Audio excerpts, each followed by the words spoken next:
सो हे hi hello guys. Hopefully आप लोग ठीक ही होंगे। तो चलिए हम अपनी स्टोरी अनोखी मोहब्बत को स्टार्ट करते हैं। स्टार्ट करने से पहले जान लेते हैं कि लास्ट पार्ट में क्या हुआ था।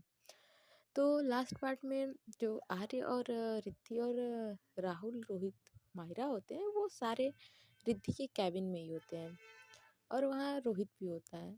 आर्य रोहित से बोलती है कि यार जब ये तुम्हारी वाइफ है तो इसे किस करो। जिस पर राहुल भी रिद्धि को किस करने के लिए आगे बढ़ने लगता है। अभी राहुल और रिद्धि का किस होता उससे पहले ही आर्य रिद्धि को अपनी तरफ खींच लेती है और रिद्धि को किस कर लेती है। इधर उन दोनों का जब किस हो जाता है तब आर्य देखती है कि माहिरा और रोहित वहीं पे खड़े हैं। वो उन दोनों से कहती है जाओगे इस केबिन से कि अभी यहीं पे रहना है। जिस पर वो दोनों भी वहाँ से चले जाते हैं। उसके बाद से रिद्धि आर्य से कहती है कि यार देखो हमारा और तुम्हारा कुछ नहीं है इसीलिए भी यहाँ से चले जाओ। और वो आर्य को अपने कैबिन से बाहर निकाल देती है और वहीं पे बैठ के रोने लगती है। अब इसके आगे इधर दादाजी के वार्ड में दादाजी की दवाइयों के असर की वजह से उन्हें नींद आ गई थी।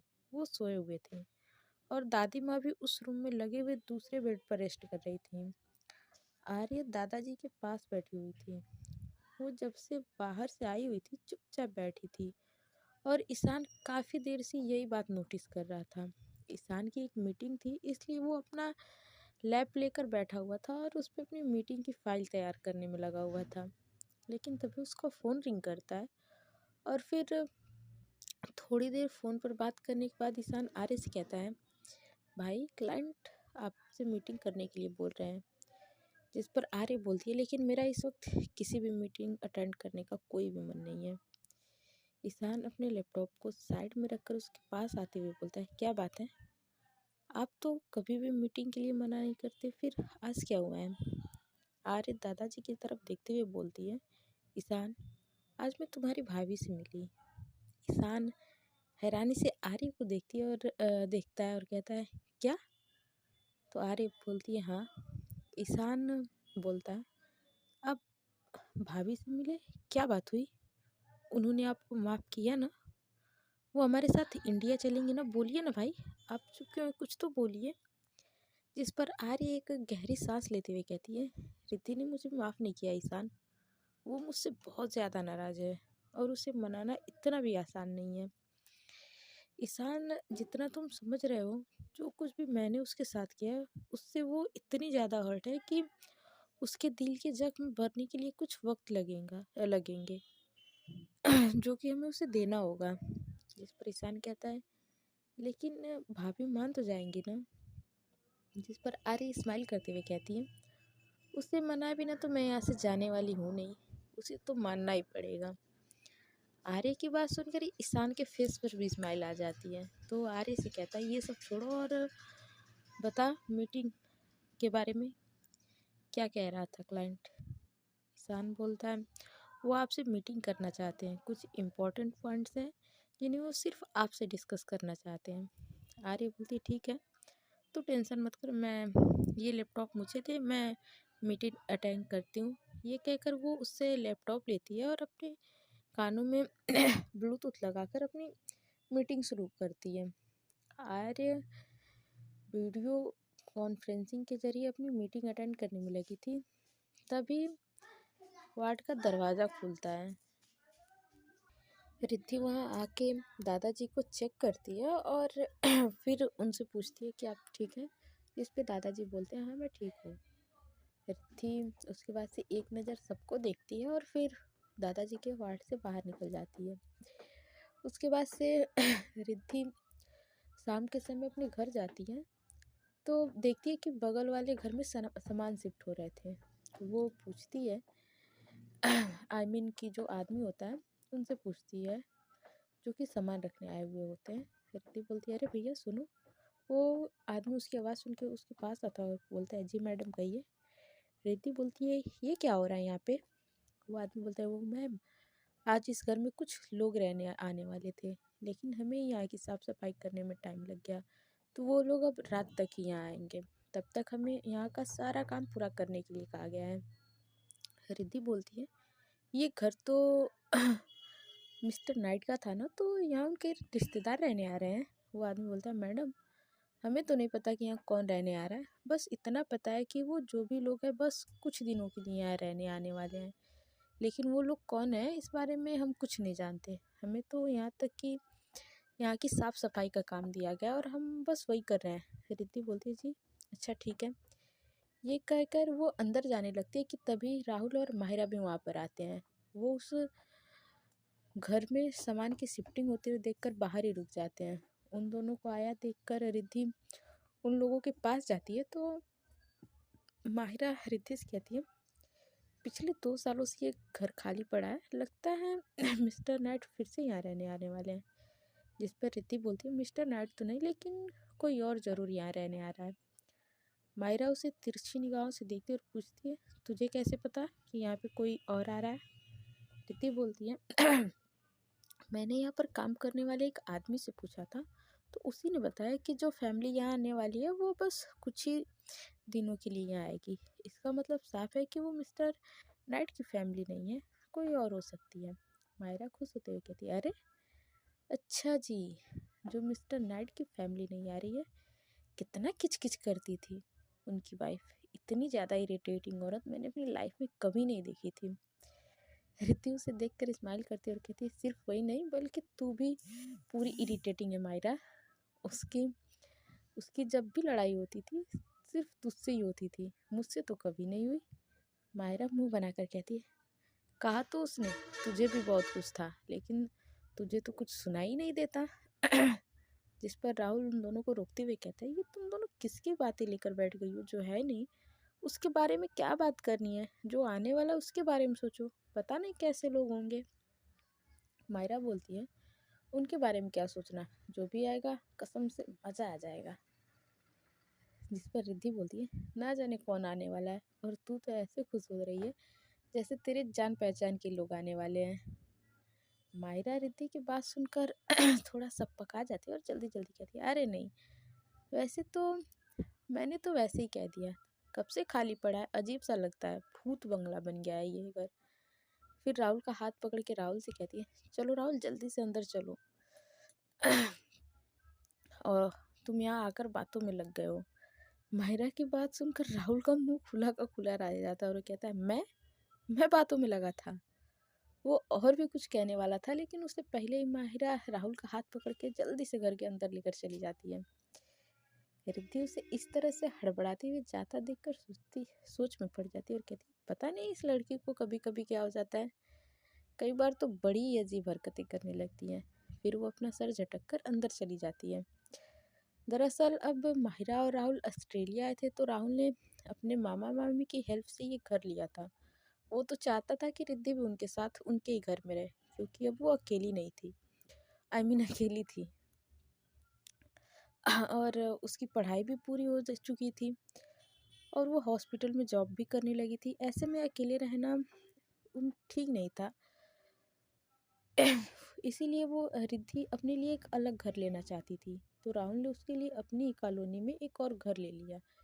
ये कॉलोनी इस तरीके से बनी हुई थी कि तीन तीन घर एक एक साथ बने हुए थे और उनका एक ही गार्डन था और मेन गेट भी एक ही था।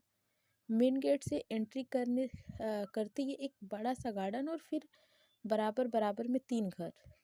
राहुल तो चाहता था कि रिद्धि को उनका बगल वाला ही घर मिले, लेकिन उस वक्त उस घर में मिस्टर नाइट रहा करते थे, इसलिए राहुल को रिद्धि के लिए तीसरे नंबर वाला घर लेना पड़ा। तो अब राहुल और मायरा का पहले नंबर का घर जहाँ था, और राहुल और मायरा के मम्मी पापा साथ में दूसरे नंबर के घर में मिस्टर नाइट का और तीसरे नंबर के घर में रिद्धि का था, जहाँ रिद्धि और रिद्धि रहा करती थी। उसके बाद से रिद्धि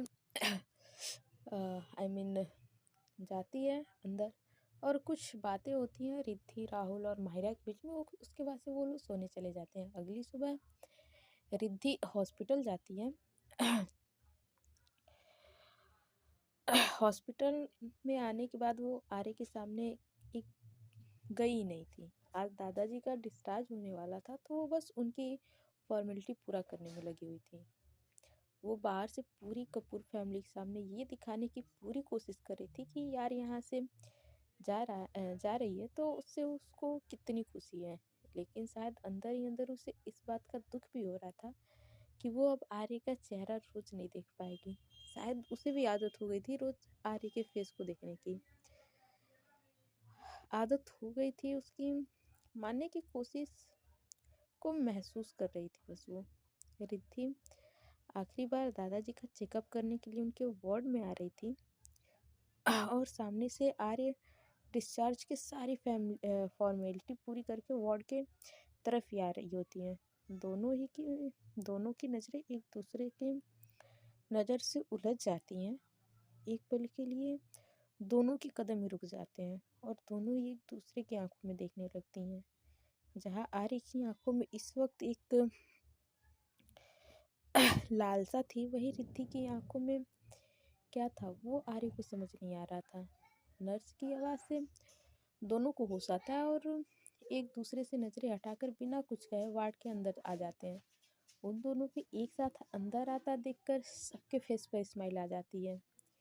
इधर रिद्धि आकर दादाजी का चेकअप करती है और फिर उन्हें ढेर सारी हिदायतें देती है। उसके बाद वो ईशान को उनकी दवाई और डाइट चार्ट के बारे में अच्छे से समझाती है और उनका पूरा ध्यान रखने के लिए कहती है। रिद्धि आखिर में दादी माँ और दादाजी के दोनों के पैर छूती है और वो दोनों उसे आशीर्वाद देते हैं। ईशान आकर दादाजी को एक व्हील चेयर पर बैठाता है और फिर बाकी सबके साथ रिद्धि को बाय बोलकर यहाँ से निकल जाता है। अब वार्ड में बस आर्य और रिद्धि थे। रिद्धि वहाँ से जाने वाली होती है कि आर्य उसका हाथ पकड़ के रोक लेती है और उसके सामने आते हुए कहती है, आज तो तुम बहुत खुश होगी ना।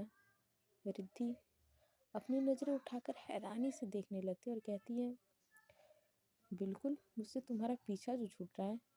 रिद्धि उसके फेस से अपनी निगाहें हटाते हुए कहती है, मिस्टर आर्य प्लीज़। आर्य बोलती है, तुम्हारे फेस को देखकर तो नहीं लग रहा कि तुम खुश हो, लेकिन तुम्हें तो सच में खुश होना चाहिए कि अब तुम्हें कोई परेशान नहीं करेगा। जा रही हूँ मैं यहाँ से, अब तुम्हें रोज मेरा चेहरा भी नहीं देखना पड़ेगा।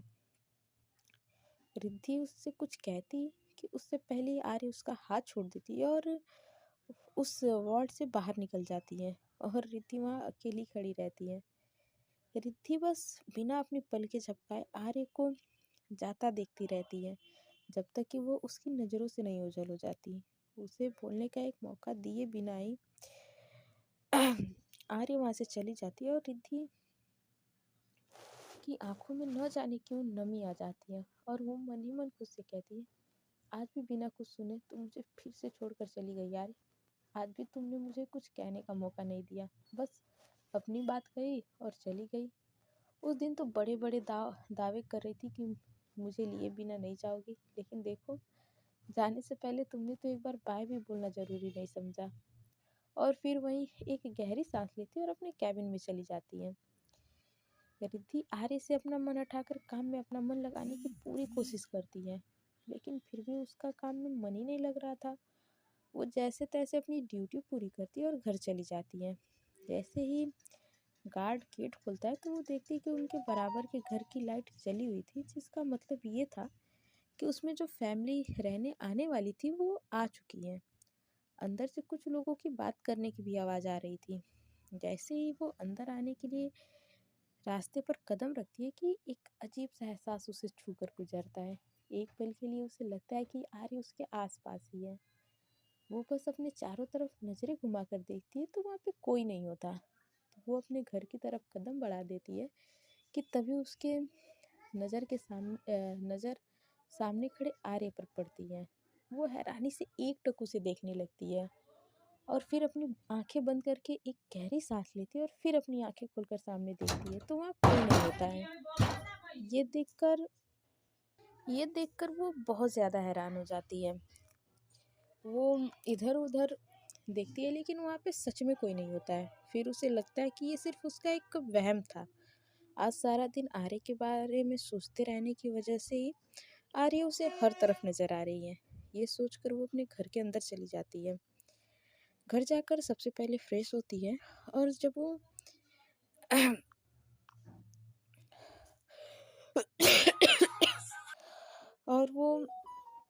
डिनर करती है और उसके बाद से सोने के लिए चली जाती है।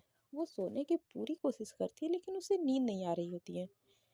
तो वो उठती है और जाकर अपने लिए कॉफ़ी बनाती है और छत के बालकनी पे खड़ी हो जाती है और गार्डन की तरफ देखने लगती है। इधर रिद्धि काफ़ी देर से खड़ी थी अपने बालकनी में और देखे जा रही थी। जब उसकी कॉफ़ी ख़त्म हो जाती है तो वो पीछे मुड़कर अंदर जाने लगती है। तभी उसकी नज़र नीचे खड़े किसी इंसान पे जाती है। इतनी रात में किसी अजनबी को वहाँ खड़ा देखकर रिद्धि हैरान रह जाती है। इतने सालों में ऐसा पहली बार हुआ था कि उसके गार्डन में कोई अजनबी देखा हो। रिद्धि गौर से उसका फेस देखने की कोशिश करती है लेकिन अंधेरा होने की वजह से उस इंसान का चेहरा साफ साफ नहीं नज़र आ रहा था। लेकिन फिर वो इंसान टहलने लगता है और उस तरफ गया जहाँ थोड़ी सी ज़्यादा रोशनी थी। जैसे जैसे उसके फेस पे रोशनी पड़ती है उसका चेहरा साफ होने लगता है। जैसे ही उस अनजान के चेहरे पर पूरी रोशनी पड़ती है और रिद्धि ने उस इंसान का चेहरा देखा तो उसकी आंखें हैरानी से बड़ी हो जाती हैं। उसके हाथ से उसका कॉफ़ी का मग छूटकर गिर जाता है और टूट जाता है। पूरी बालकनी में उस उस मग का कांच बिखर जाता है। लेकिन इस वक्त इतने सदमे में थी कि उसे ये इस बात का होश ही नहीं था कि उसकी बालकनी में कांच बिखर चुका है। और वो उस इंसान को देखते हुए मन ही मन बोलती है, आ रहे यहाँ इस वक्त। वो भागकर सीढ़ियों से नीचे उतरते हुए गार्डन की तरफ आने लगी थी। लेकिन जैसे वो गार्डन में पहुंचती वहाँ पे कोई नहीं था। वहाँ किसी को ना पाकर वो फिर परेशान हो जाती है। उसने अपने चारों तरफ घूम घूम कर देखा लेकिन वहाँ पे कोई नहीं था। एक बार को तो उसे लगा था कि उसकी आंखों का भ्रम था। लेकिन फिर वो बोलती है, नहीं, ऐसा नहीं हो सकता। ये मेरी आंखों का भ्रम नहीं हो सकता। मैं खुली आंखों से इस कदर सपने नहीं देख सकती। मेरा मन कह रहा है कि यार सच में यहाँ थी। फिर वो भागकर गार्डन के गेट की तरफ आती है लेकिन गेट भी अंदर की तरफ से बंद होता है और गार्ड वहीं कुर्सी पर बैठा नींद की झपकी ले रहा होता है। और वो वापस अपने घर की तरफ लौट आती है। रिद्धि अपने घर के दरवाजे के पास पहुंचती है लेकिन एक बार फिर से मुड़कर अपने चारों तरफ देखती है। वहाँ किसी को ना पाकर कहती है, ऐसा कैसे हो सकता है, दरवाज़ा तो अंदर से बंद है। इसका मतलब वो बाहर से तो नहीं आया था। लेकिन वो इतनी रात को यहाँ कर क्या रही थी? कोई इस नए घर में आरे ही तो नहीं आई है। लेकिन ऐसा कैसे हो सकता है? उसे ये घर कैसे मिल सकता है? नहीं नहीं, नहीं मिल सकता। आर्य अपनी जिद को पूरा करने के लिए कुछ भी कर सकती है। कहते कहते उसने अपने दोनों हाथों से अपना सिर पकड़ लिया और फिर से बोली, आर्य तुम ये सब क्यों कर रही हो? क्यों नहीं चली जाती हो यहाँ से? जब तुम्हारे पास थी तब भी तुमने मुझे चैन से नहीं रहने दिया और अब जब मैं तुमसे दूर आई हूँ तब भी तुम मुझे चैन से नहीं जीने दे रही हो। आखिर चाहती क्या हो मुझसे? वो काफ़ी देर तक अकेली गार्डन में खड़ी थी लेकिन जब वहाँ कोई नहीं आता है तो वो आ, वहाँ कोई आता ही नहीं। लेकिन उसे किसी की आहट सुनाई दी थी। वो चुपचाप अपने घर के अंदर चली गई और सीधा अपने रूम में जाकर बेड पर लेट जाती है। काफ़ी देर तक वो आर्य और बाकी सब चीज़ों के बारे में सोचती रहती है लेकिन फिर उसे धीरे धीरे नींद आ जाती है। इधर रिद्धि के जाने के बाद आर्य एक पेड़ के पीछे से निकलती है और मन ही मन बोलती है, आई एम सॉरी रिद्धि, मैंने आपके सामने अभी नहीं आ सकती। लेकिन आज आपके चेहरे पर मैंने एक तड़प देखी है मुझसे मिलने की, एक झलक मुझे देखने की।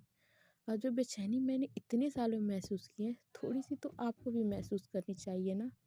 अब डूबी रहिए मेरे ख्यालों में और सोचती रहिए कि वो आपका भ्रम था या सच में मैं थी। और रही बात आमना सामना होने की, वो तो कल सुबह तक हो ही जाएगा। फिर उसके घर की तरफ एक फ्लाइंग किस करती है, कहती है गुड नाइट रिद्धि कहकर अपने बालों में हाथ फेरती है और मुस्कुराते हुए अपनी घर की तरफ बढ़ जाती है। सो फ्रेंड्स, आज के पार्ट में बस इतना ही। मिलते हैं नेक्स्ट पार्ट में और जानते हैं कि आने वाले पार्ट में क्या होता है। तब तक के लिए आप लोग अपना ध्यान रखिए। Bye bye, tata, take care everyone.